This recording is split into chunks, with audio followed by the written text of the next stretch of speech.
নমস্কার বন্ধুরা and welcome back to my channel it's Ishani. কেমন আছেন আপনারা সবাই? আমি কিন্তু বেশ ভালো আছি। বন্ধুরা, আজকের আমার ব্লগটা আমি শুরু করছি যে আমি প্রতিদিন স্কুল থেকে এসে কী করি।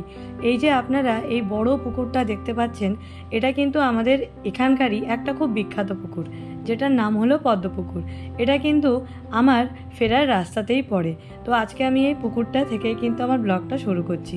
এখন যদিও বর্ষার জলে একদম টুপু হয়ে গেছে, কিছুদিন পর হয়তো রাস্তায় উঠে যাবে। আর এই দেখো বন্ধুরা, এই বাড়িতে এসে এই ছানাপোনাগুলো কিন্তু দেখি আমার জন্য একেবারে অধীর আগ্রহে অপেক্ষা করে থাকে। দেখো আমার কোলে উঠছে, আদর করছে, এটা দেখে একেবারে মনটা ভরে যায়। তবে বন্ধুরা, আজকে কিন্তু আকাশের অবস্থা একেবারেই খারাপ ছিল। ভেবেছিলাম হয়তো স্কুল থেকে ফেরার আগেই দেখবো যে ঝমঝম করে বৃষ্টি নেমে গেছে, কিন্তু যাই হোক, ঘরে চলে এসেছিলাম, তারপর দেখলাম আকাশের এই অবস্থা। মানে বৃষ্টি এই আসে তো সেই আসে, দেখো একেবারে যাকে বলে ঘন কালো মেঘ। তো হ্যাঁ বন্ধুরা, যেই কথাটা বলার, আজকে কিন্তু তোমাদের সাথে যেই ব্লগটা আমি শেয়ার করছি, সেটা কিন্তু আমি প্রতিদিন বাড়ি ফেরার পর রাত অবধি আমি কী করি সেটা আমি আজকে তোমাদের সবার সাথে শেয়ার করে নেব। তবে হ্যাঁ বন্ধুরা, সব কাজ তো আর তুলে ধরা যায় না, বা রোজকার রুটিন একমতো হয় না, আর অনেক কিছু কিন্তু বাদও পড়ে যায়। তাও আমি যে কটা জিনিস পারলাম সে কটা আমি শেয়ার করলাম, অন্যদিন আবার অন্যভাবে শেয়ার করব। তাহলে চলো শুরু করা যাক। তাহলে এসে নিয়ে যেটা হয়েছিল, এই দেখো মা এখানে কিন্তু ওর জন্য চা বসিয়ে দিয়েছে, আর আমি কিন্তু আমার জন্য বিকালবেলা প্রত্যেক দিন গ্রিন টি করে নিই। সত্যি বলতে বেশিরভাগ দিনই আমাকে মা করে দেয়, হয়তো এক আধ দিন আমি নিজের জন্য গ্রিন টিটা করি। এই দেখো মা এখানে চাটা করে দিয়েছে, আর এটার সঙ্গে টোস্টি দিয়েছে। তবে হ্যাঁ বন্ধুরা, আজকে ভাবলাম যে আজকে কিন্তু দুপুরে আমি খুব হালকা টিফিন নিয়ে গেছিলাম স্কুলে, তাই বাড়িতে এসে আজকে ভীষণ খিদে পাচ্ছিল। এমনিতে স্কুলে যাওয়ার আগে ভাত খেয়ে যাই বলে এসে নিয়ে আর কিন্তু ভাত খাই না, আর প্রত্যেক দিন রাতে রুটি খাই। তো আজকে ভাবলাম আজকে বিকেলে একটু অন্যরকম কিছু বানাই, তাহলে সবাই মিলে একটু ভালো করে খাওয়া যাবে। তাই আজকে একদম ঘরোয়া স্টাইলে চাউমিনটা বানিয়ে নিলাম। এই দেখো এখানে গাজর, আলু, ক্যাপসিকাম, কাঁচা লঙ্কা, পেঁয়াজ সব কিছু দিয়ে চাউমিনটা বানাচ্ছি। ও অফিস থেকে চলে এসেছিলো, ওরও দেখলাম খুব খিদে পেয়ে গেছে। তো মাকে বললাম চলো তাহলে আজকে বিকেল একটু চাউমিনটা বানিয়ে নেওয়া যাক। কারণ আমরা যেহেতু ডিনারটা 9টা সাড়ে 9টার মধ্যেই করে নিই, ম্যাক্সিমাম 10টা, তাই চাউমিনটা যদি আবার অনেক দেরি করে খাই তাহলে কিন্তু আবার ডিনার খাওয়ার ইচ্ছেটাই একেবারে মরে যাবে। আর তোমরা যদি এই চাউমিনের ফুল রেসিপিটা দেখতে চাও, তাহলে তোমরা কিন্তু আমাকে আমার কুকিং চ্যানেলে অবশ্যই ফলো করতে পারো। সেটার লিঙ্ক আমি অবশ্যই তোমাদেরকে ডেসক্রিপশন বক্সে দিয়ে দেবো। এই দেখো এখানে কিন্তু আমি ডিম ভাজা মানে ডিমের ভুর্জি করে নিয়েছি, আর সঙ্গে আমি দিয়েছি ভাজা বাদাম। বন্ধুরা, আমি কিন্তু ছোটোবেলা থেকেই ভাজা বাদাম ছাড়া কিন্তু চাউমিনটা খেতে পারি না। ওই ছোটোবেলায় যখন কালো জিরা, পেঁয়াজ, কাঁচা লঙ্কা, আলু দিয়ে খেতাম, সেই থেকে কিন্তু অভ্যাসটা রয়ে গেছে। তো যাই হোক বন্ধুরা, এই দেখো টিফিন আমাদের মোটামুটি খাওয়া দাওয়া কমপ্লিট, আর এখানে কিন্তু অনেকগুলো এখানে থালা বাসন বেরিয়ে গেছে। তো বন্ধুরা যাই হোক, প্রথমে ভাবলাম যে এগুলো করে নিই, কারণ আজকে একটা খুব ইম্পর্টেন্ট কাজে বেরানোর ছিল। ইম্পর্টেন্ট বলতে মাসকাবারি করতে যাওয়ার ছিল। এমনিতে বৃহস্পতিবার তো সমবায়িকা বন্ধ থাকে, সেই জন্য বৃহস্পতিবার যাওয়া হয়নি। বুধবারও বিকেলবেলাটা বন্ধ থাকে, তাই আজকে ভেবেছিলাম তাড়াতাড়ি করে টিফিন করে নিয়ে মোটামুটি 6টা সাড়ে 6টা নাগাদ বেরিয়ে যাব, কারণ সেটা কিন্তু আবার 7:30টার পরে বন্ধ হয়ে যায়। তো যাই হোক বন্ধুরা, এই জন্য তাড়াতাড়ি করে কাজকর্মগুলো করে নিচ্ছিলাম, যাতে এই কাজকর্মগুলো হওয়ার পরে তাড়াতাড়ি করে গিয়ে মাসকাবারিটা করে আনতে পারি। তবে বন্ধুরা, আজকাল সত্যি বলতে এই যে এত বৃষ্টি বাদল হলো, এই যে আমাদের পাশে এত বানভাসী মানুষজন আছে, তাদের কথা ভেবে কিন্তু সত্যি খুব খারাপ লাগে। কারণ এমনিতেই চারদিকে এমন অবস্থা, তার উপর যদি এত বৃষ্টি বাদল হয়, তাহলে মানুষগুলোর যে কী অবস্থা হয় সেটা কিন্তু কল্পনাও করা যায় না। তবে আমি আমার সামর্থ্য মতো কিন্তু ত্রাণ রিলিফ ফান্ডে কিছু জিনিস ডোনেট করেছি। আমি জানি তোমাদেরও মধ্যে থেকে অনেকে করেছো, কারণ আমরা যদি মানুষেরা একে অপরের বিপদে পাশে না দাঁড়াই, তাহলে কে দাঁড়াবে, তাই না? সবসময় ঈশ্বরকে একটাই প্রার্থনা করি, যেন সেই মানুষরা আবার খুব তাড়াতাড়ি নিজেদের স্বাভাবিক জীবনে পুরনো ছন্দে ফিরে আসতে পারে, যেন তারা সবাই যা হারিয়েছে সেটা যেন তারা সবাই আরও দ্বিগুণভাবে ফিরে পায়, আর সবাই যাতে সুস্থ থাকে। যাই হোক বন্ধুরা, এখানে মোটামুটি বাসন ধোয়া একেবারে কমপ্লিট। এবারে যাই হোক, এই দেখে নাও, এবারে বেসিনটা মোটামুটি পরিষ্কারও ছিল, একটু হাত দিয়ে জল দিয়ে পরিষ্কার করে নিলাম। আর এবার এই দেখো এখানে সিঙ্কের পাশটা একটু এই জল টল পড়ে একটু নোংরা হয়ে গেছিলো, সেই জন্য একটা কাপড় ভিজিয়ে এই জায়গাটা প্রথমে পরিষ্কার করে নিলাম। কারণ বন্ধুরা, শুধু তো বাসনগুলো ধুলে হবে না, তারপর তো রান্নাঘরের সব কিছু পরিষ্কার রাখতে হবে। আর তারপর আমি প্রত্যেক দিন যেটা করি সেটা পরিষ্কার করে নেওয়ার পরে আমি একটা শুকনো কাপড় দিয়ে কিন্তু এই জায়গাটা মুছে ফেলি। তো যাই হোক বন্ধুরা, ওই জন্য এবার আমি সেটাই করে নিলাম। আর এরপর বন্ধুরা যেটা আমি করলাম, যে বাজার থেকে অনেক ফল আনা হয়েছিল, সেই জন্য প্রথমে ফলগুলোকে সুন্দর করে আমরা যেই ঝুড়িটাতে ফল রাখি সেটাতে অ্যারেঞ্জ করে নিলাম। এমনিতে বন্ধুরা আমরা সবাই যে হারে ফল খাই, আমাদের কিন্তু ফল কোনো দিন নষ্ট হয় না। আমি টিফিনে নিয়ে যাই বা প্রত্যেক দিন বিকালে ও অফিস থেকে আসার পরে আমরা সবাই বসে এক থালা ফল কেটে ফল খাই। তো যাই হোক, আর যাই নষ্ট হোক, ফল কিন্তু নষ্ট হওয়ার কোনো চান্স নেই। আর বন্ধুরা, তোমরা যেই ছোট ছোট নাশপাতিগুলো দেখছো, এগুলো কিন্তু একেবারে সেই আগের মতো নাশপাতি নয়। দোকানদাররা কিন্তু বললো এটাকে নাকি ন্যাশ বলে, তবে এগুলো কিন্তু স্বাদে একেবারে মিষ্টি, মানে মনে হবে যেন চিনি দেওয়া। খুব সুন্দর খেতে এগুলো। আর এই দেখো, ড্রাগন ফ্রুটও আনা হয়েছিল। তো যাই হোক, মোটামুটি এগুলো করে আমরা রওনা দিলাম আমাদের মাসকাবাড়ির পথে। তো এই দেখো বন্ধুরা, আমরা এখানে এসে গেছি। মোটামুটি আমাদের সব কিছুই নেওয়া এখানে কমপ্লিট। আর আজকে যেহেতু আমরা 7টার দিক করে এসছিলাম, আজকে কিন্তু ভিড়টা কমই ছিল। সত্যি বলতে 1 তারিখ কিন্তু খুব ভিড় হয়, আর রোববার দিন এই সমস্ত জায়গায় মানে সমবায়িকায় প্রচণ্ড ভিড় হয়। তবে এই দেখো, এখানে আমাদের 2 বালতি জিনিস এসে গেছে, আরও 2 বালতি ছিল বাইরে, সেগুলোও এরপর আনা হয়েছিল। আর বন্ধুরা, এরপর আমরা দেখো ঘরে চলে এসেছি। আর বোধো এখানে আমাদের দেখেই কিন্তু সোফায় উঠে গেছে। সোফায় উঠে আবার দেখো বোধো একেবারে খেলা শুরু করে দিয়েছে আমাদের দেখে। কারণ আমরা যখনই বাইরে থেকে আসি, ও কিন্তু আমাদের দেখে খুব এক্সাইটেড হয়ে যায়, আমাদের ছোট বাচ্চা। এরপর বন্ধুরা যেই কাজটা করে নিলাম সেগুলো হলো, এই কাঁচা লঙ্কার সমস্ত বোটাগুলো কিন্তু ছাড়িয়ে রাখলাম। কারণ বন্ধুরা, এগুলো ছাড়িয়ে না রাখলে কিন্তু লঙ্কা খুব বেশি দিন ভালো থাকে না, কিন্তু এগুলো ছাড়িয়ে রাখলে কিন্তু কাঁচা লঙ্কাটা বেশ অনেক দিন ভালো থাকে। তাই প্রথমেই যেটা করলাম, যে আগেই লঙ্কার এগুলো ছাড়িয়ে নিলাম। এই দেখো, এখানে কিন্তু মোটামুটি অনেকটাই লঙ্কা ছিল, বেশ খানিকটা সময় লাগলো। তবে অসুবিধা নেই, আমি আবার যখন এইসব কাজগুলো করি, আমি কিন্তু তখন মোবাইলে কিছু একটা চালিয়ে নিই। হয় আগের পুরনো কোনো সিরিয়াল বা শিনচ্যান বা বাংলা কোনো কার্টুন, ওগুলো দেখতে দেখতে আমি কিন্তু এই কাজগুলো করতে থাকি। সময়ও পাস হয়ে যায় আর বেশ ভালোও লাগে, সেই ছোটোবেলার কথা মনে পড়ে যায়। এবার বন্ধুরা এই দেখো, কাঁচা লঙ্কাগুলো মোটামুটি সব ছাড়ানো হয়ে গেছে। এবার ওগুলোকে এই ঝুড়িটায় রেখে ওগুলোকে সাইড করে দিলাম। আর এবার চলেছি আজকের ডিনারের প্রিপারেশন নিতে। আজকে এরকম ওয়েদারে ওর আজকে ইচ্ছা করছিল যে আজকে একটু চিকেন হোক। তো আজকে আসার সময় একটু কিন্তু চিকেন নিয়ে আসা হয়েছিল, আর মা আগে থেকেই আদা রসুনটা ছাড়িয়ে রাখায় বেশ সুবিধা হয়েছিল। আর এই দেখো, আমি এরপর এসে নিয়ে পেঁয়াজটা চটচট করে কেটে নিলাম। আমি কিন্তু আবার পেঁয়াজ কাটি খুব তাড়াতাড়ি, মানে একদম যেটাকে বলে স্পিডে স্পিডে পেঁয়াজ কাটি। আর এরপর যা যা কাজ ছিল মোটামুটি সব কিছু গুছিয়ে চিকেনটা বসিয়ে দিলাম। সত্যি বলতে এরকম ওয়েদারে হয় খেতে ইচ্ছা করে খিচুড়ি, নয় ওর খেতে ইচ্ছা করে চিকেন, কিন্তু আমার সত্যি বলতে খিচুড়িটাই ভালো লাগে।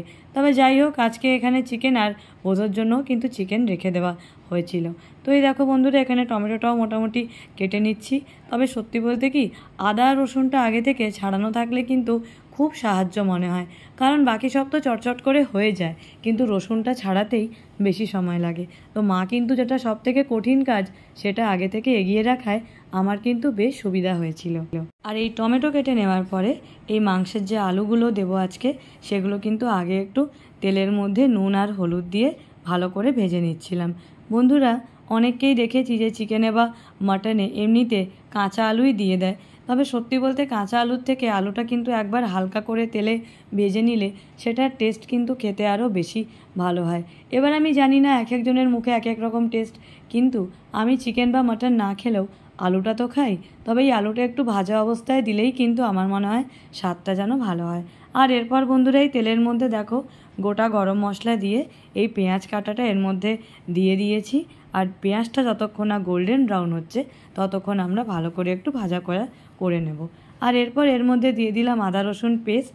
বন্ধুরা, অনেকবার অনেকেই বলে যে যখন চিকেন বা মাটন রান্না করি, যেহেতু ওগুলো খাই না, তো ওগুলো কি খেতে ইচ্ছা হয় না? সত্যি বলতে না, হয় না। যেই জিনিসটা একবার ছেড়ে দিয়েছি সেটার প্রতি আর নতুন করে আসক্তির কোনো দরকার নেই। এখন আমি এত রান্না করি বা আমার সামনে বসে কত লোকে খেলেও আমার কিন্তু আলাদাভাবে আর কোনো মন চায় না। সত্যি বলতে এখন শুধু মাছটাই খেতে ভালোবাসি, আর ডিমটাও খেতে যে খুব ভালোবাসি তা না, তবে খেয়ে নিই। আর এরপর বন্ধুরা টমেটো দিয়ে এটাকে আরেকটু সুন্দর করে কষিয়ে নিলাম। আর এরপর এর মধ্যে আগে থেকে কেটে রাখা কাঁচা লঙ্কা দিয়ে নিলাম। তো যাই হোক বন্ধুরা, এখন মশলাটা বেশ খানিকক্ষণ কষিয়ে নিতে হবে, আর তারপর এর মধ্যে আগে থেকে ম্যারিনেট করে রাখা মাংসটা দিয়ে নেব। তবে বন্ধুরা, সত্যি বলতে এই মাংসটা ধোয়া আর এটা কিন্তু ম্যারিনেট করা, এই কাজগুলো কিন্তু ওই করে দেয়। কারণ আমি সত্যি বলতে চিকেন বা মাটন কাঁচা অবস্থায় একেবারেই হাত দিতে পারি না, জানি না কেন, আমার কেমন যেন একটা লাগে। তো এই কাজগুলো কিন্তু ওই করে দেয়, আর ও যদি বাড়িতে না থাকে তাহলে এই কাজগুলো কিন্তু মা করে দেয়। আজকে বন্ধুরা, আমার একজন কলিগ, সে কিন্তু আজকে আমাকে একটা কথা বলল যে আমি জানি তুমি 3-4 বছরে একজন সাকসেসফুল ইউটিউবার হবে। সত্যি বলতে আমার কাছে কিন্তু এই কথাটা প্রচণ্ড দামি, কারণ আমার ব্লগ অনেকেই দেখে, কিন্তু সবাই কিন্তু এই কথাটা বলে না। একটা 15 মিনিটের ব্লগ বা একটা 20 মিনিটের ব্লগ বা একটা 10 মিনিটের ব্লগ, এটার পিছনে যে কতখানি খাটনি থাকে, কতখানি পরিশ্রম থাকে। সব থেকে বড় কথা, 24 ঘন্টা বাড়িতে থাকি না, একটা বাইরের জগৎও পুরোটা সামলাতে হয়। তারপর ঘরে এসেও ঘরের অনেক কাজ থাকে, সেগুলোও তোমাদের সাথে শেয়ার করি। তারপরও এই ব্লগ এডিটিং এগুলোতে প্রচুর সময় যায়। কিন্তু কেউ যখন ওই জিনিসটা বুঝে নিয়ে বলে যে তুমি যতটা এখন খাটছো, তুমি যতটা পরিশ্রম করছো, আমি ঈশ্বরকে প্রার্থনা করি তোমার যেন এই পরিশ্রমটা সার্থক হোক। মনটা একেবারে আনন্দে খুশিতে ভরে যায় যে যাক, কেউ এতটা ভালোবাসে যে সে মন থেকে এই প্রার্থনাটা করছে। আর এটা তো আমরা সবাই জানি যে পরিশ্রমই হলো সফলতার চাবিকাঠি। এই কথাটাকে কিন্তু মাথায় রেখে সবসময় এগিয়ে যাই। বন্ধুরা, জীবনে চলার পথে আমরা কিন্তু এরকম মানুষই বেশি পাই যারা আমাদেরকে সবসময় ডিমোটিভেট করার জন্য এগিয়ে থাকে। উৎসাহ তো দেবেই না, অথচ আমাদেরকে যারা ডিমোটিভেট করে। কিন্তু এরকম মানুষের সংখ্যা সত্যিই কম, যারা আমাদের উৎসাহ দেয়, যারা বলে যে এগিয়ে চলো, আমরা পাশে আছি, খুব সুন্দর আছে, আরও সুন্দর হবে। এরকম মানুষের সংখ্যা কিন্তু সত্যিই কম।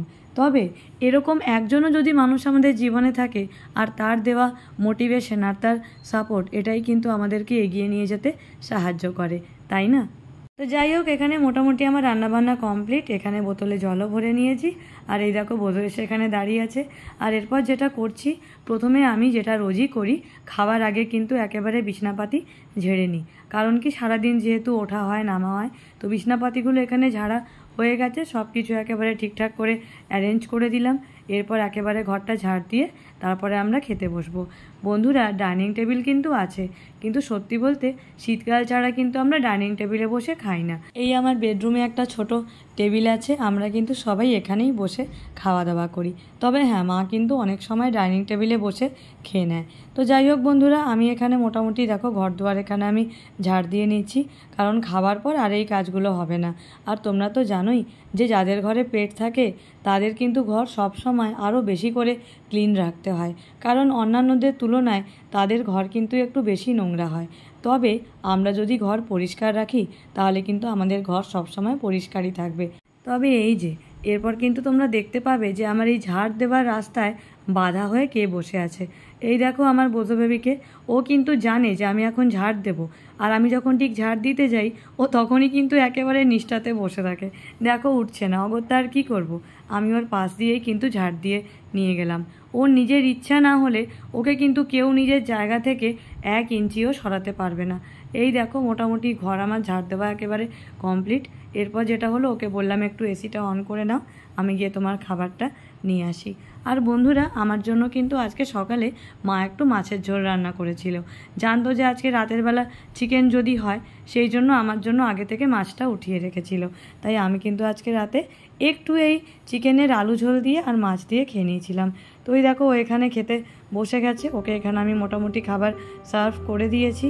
আর এবার আমি ওর মুখের দিকে তাকিয়ে থাকি, খাবারটা বেড়ে দিয়ে নিয়ে যে ওর উপর কী রিয়াকশান দেয়, কী বলে যে কেমন হয়েছে। তবে দেখো মুখের এক্সপ্রেশন দেখে মনে হচ্ছে যে বেশ ভালোই হয়েছে। এই দেখো মোটামুটি এখানে মেখে খাওয়া টাওয়া শুরু করে দিয়েছে। এই যখন রিয়াকশানটা দেওয়ার পর বলে যে কেমন হয়েছে, যখন বলে ভালো হয়েছে, সত্যিই তখন খুব মনটা ভালো লাগে। তবে সত্যি বলতে ও কিন্তু আজও বলেছিল যে তুমি অন্য কাজ করো, আমি এখানে রান্নাবান্নাটা করে দিচ্ছি, মানে চিকেনটা আমি করে দিচ্ছি। ও আবার এই চিকেন মাটন রান্না করতে কিন্তু খুব ভালোবাসে। আমি বললাম থাক, তুমি তো অন্যদিন করো, আজকে আমি নিজে করে নেব। তো যাই হোক বন্ধুরা, এখানে আমাদের খাওয়া দাওয়া মোটামুটি কমপ্লিট। এখানে আগে আমি একটু বোতকে ঘুম পাড়িয়ে নিচ্ছি, তার আগে একটু ওর সঙ্গে প্রত্যেক দিন খেলা করতে হয়। না খেলা করলে কিন্তু আমাদের বোঝো বেবি ঘুমায় না। আর এই দেখো ওকে যখন আমি খেলাই তখন যে ওকে কত আদর করি আর কি বলবো তোমাদের। আর এরপর কিছুই না, আমার একটু স্কিন কেয়ার। প্রথমে আমি একটা ওয়াটার বেসড ক্লেনজার দিয়ে মুখটাকে পরিষ্কার করলাম, তারপর আমি আমার ফেস ওয়াশ দিয়ে মুখটা ধুয়ে নিলাম। তারপর আমি এখানে আমার ফেসে টোনার ইউজ করছি, আর এরপর আমি সেরামও ইউজ করে নিয়েছি। আর এরপর আমি লোটাসের ময়শ্চারাইজারটা ইউজ করছি, যেটা কিন্তু আমার খুব ভালো স্যুট করে। আর এটা কিন্তু আমি বহু বছর ধরেই ইউজ করছি। এটা কিন্তু আমার বেশ ভালো লাগে, আর এটা কিন্তু সত্যিই ভীষণ ভালো আমাদের স্কিনের পক্ষে। তবে বন্ধুরা, তোমাদের জন্য খুব রিসেন্টলি একটা শর্ট আসছে শীট মাস্কের ওপর, সেটা তোমরা আমার চ্যানেলে কালকেই দেখতে পাবে। তাহলে আজকে আসি, আবার দেখা হবে। আর অবশ্যই দেখতে থেকো ইটস ইশানি। টাটা।